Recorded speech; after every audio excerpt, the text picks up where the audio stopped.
শালা মেহগুনি গাছটাও লাগাইছি, বড়ও হচ্ছে না। এদিকটা আবার মেহগুনি গাছের উপর সবার বাহার উঠেছে।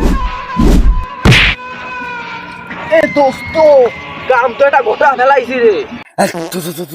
আরে জানের ভিতর বুকের কাছে উড়ে যাচ্ছে, তুই কি কাম ঘটাইছিস? আরে তোর বউ রয়েছে বাড়ি, সকালবেলা ফোনে টাকা ভরার জন্য টাকা দিয়েছিলি নে।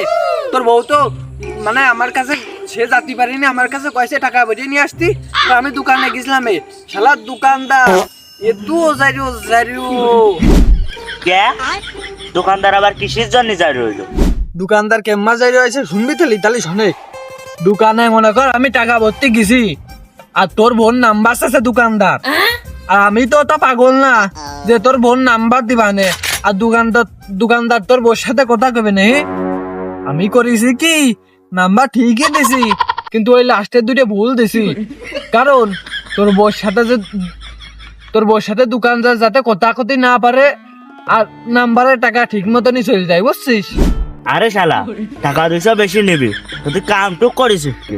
আমি কি অত পাগল যে আমার দোস্তর বউর সাথে একজন কথা কবি ওইটা আমি মানে নিবা রে?